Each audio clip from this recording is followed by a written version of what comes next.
Hello everyone guys, solution chapter से chemistry में आप लोगों से एक क्वेश्चन पूछा जाता है कुछ इस टाइप का। देखिए, which of the following solution will have highest boiling point. इसमें क्वेश्चन यही है कि आपको यह बताना है कि सॉल्यूशन इनमें से कौन सा वो सॉल्यूशन है जिसका बॉइलिंग पॉइंट हाईएस्ट।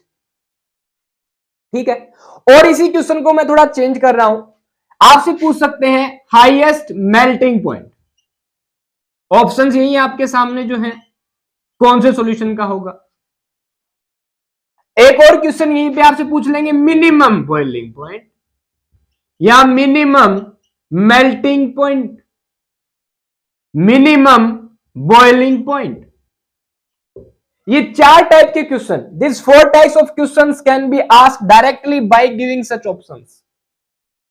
ठीक है, अब पहले आप लोग ये बताओ, पहले वाला हाईएस्ट बॉइलिंग पॉइंट किसका होगा। ये आपके सामने ऑप्शन बताओ। अब इसका कंसेप्ट क्या है एक बार वो समझ लो, फिर आप आंसर करना। एक कोलिगेटिव प्रॉपर्टी होती है जिसका नाम है एलिवेशन इन बॉइलिंग पॉइंट। ठीक है, ये कोलिगेटिव प्रॉपर्टी क्या कहती है कि डेल्टा टीबी, जिसका मतलब है elevation in boiling point, is equal to KB ebullioscopic constant और मोलल एलिवेशन कांस्टेंट, जो बॉइलिंग पॉइंट के लिए होता है बी से लिखते हैं केबी से, इनटू में क्या मोलैलिटी। ठीक है, अब जब आयंस की बात चल रही हो कि जैसे आप किसी इलेक्ट्रोलाइट किसी कंपाउंड को वाटर में डालें और वो डिसोसिएट और एसोसिएट हो रहा हो, यानी इलेक्ट्रोलाइट हो, तो साथ में एक और फैक्टर ऐड मल्टीप्लाई कर देते हैं जिसे कहते हैं iota, that is what went Hoff factor. ठीक है गाइस, कोलिगेटिव प्रॉपर्टी क्या होती है, एलिवेशन इन बॉइलिंग पॉइंट और वेंट ऑफ फैक्टर की वीडियो चैनल पे है, जो कि आप लोग प्लेलिस्ट में देख सकते हैं, बहुत अच्छे से बता रखा है। अब इस क्वेश्चन की अप्रोच देखिए आप लोगों को कैसे करनी है। तो इसमें क्या करनी है, एलिवेशन इन बॉइलिंग पॉइंट, इसको समझिए क्या होता है। देखिए, एक सॉल्यूशन का बॉइलिंग पॉइंट ज्यादा होता है प्योर सॉल्वेंट के बॉइलिंग पॉइंट से। जो ये डेल्टा टीबी होता है, ये होता है टीबी माइनस टीबी नोट, जिसका मतलब है आपके पास पहले सॉल्वेंट था, उसका बॉइलिंग पॉइंट है टीबी नोट।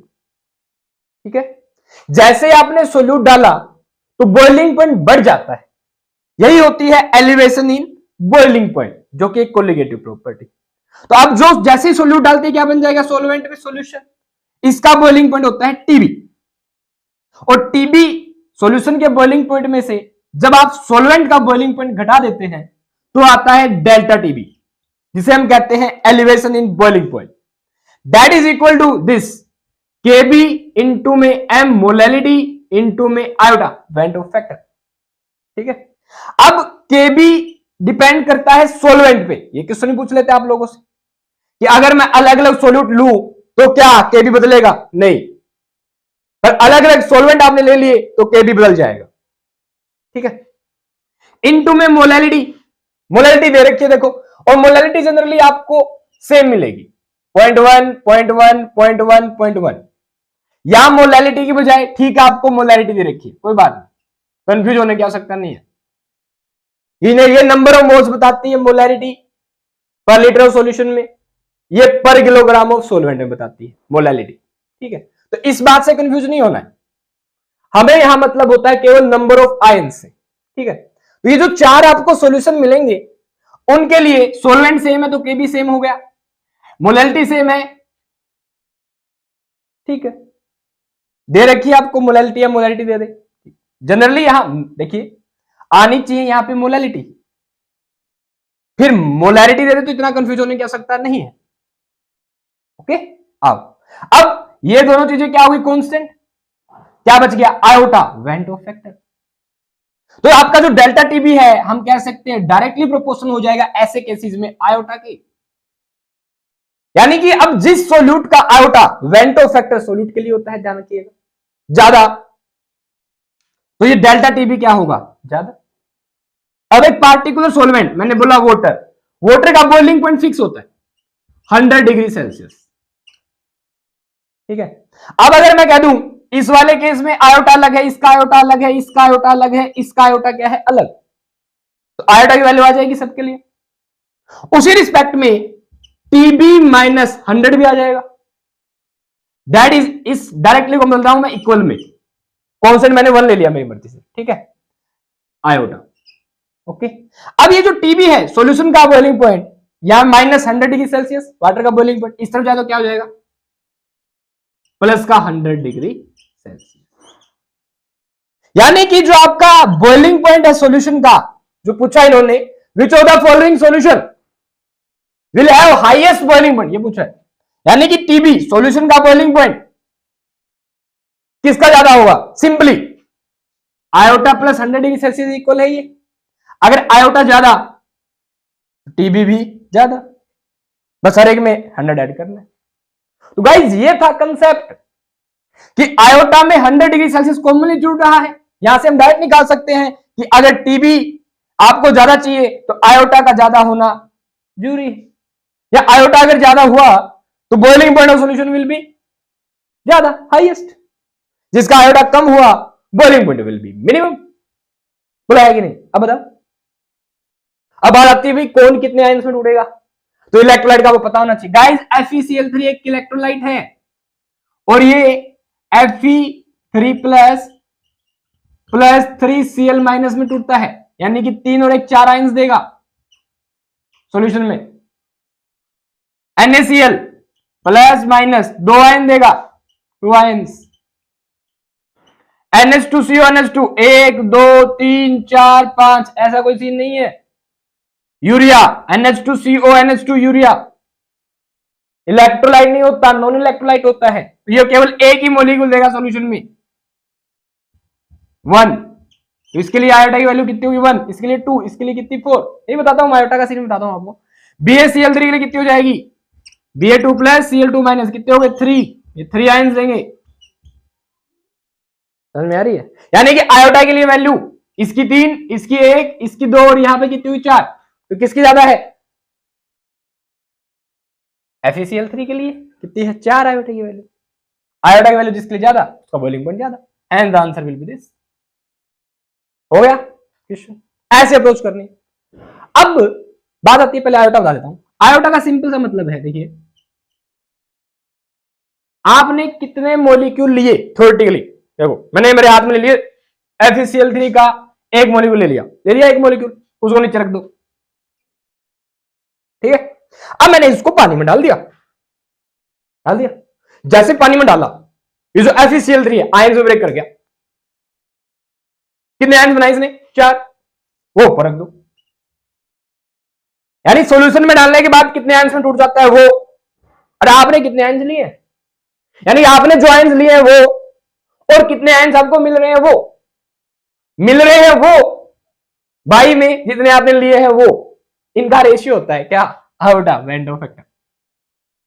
ठीक है, यहां पे आपको 2 आयंस मिलेंगे तो 2 और एक NaCl का मॉलिक्यूल आपने डाला है, आपके पास एक NaCl का मॉलिक्यूल पानी में डाला, 2 दिख रहे हैं मुझे, Na प्लस अलग Cl माइनस अलग, तो 2 काउंट होंगे। और कोलिगेटिव प्रॉपर्टी है तो नंबर ऑफ आयंस पे डिपेंड करती है भाई, ध्यान रखना, नेचर ऑफ सॉल्यूट पे डिपेंड नहीं करती। नेचर ऑफ समझाने के लिए आता है आपका वैन डो फैक्टर आयोटा, जिसकी वीडियो वाली डिस्क्रिप्शन में, तो क्या आप देख सकते हैं। हाँ भाई, और ये आपका नॉन इलेक्ट्रोलाइट है, टूटता ही नहीं, तो एक मॉलिक्यूल यहां है मेरे हाथ में, पानी में डालो तो एक ही मॉलिक्यूल मिलेगा।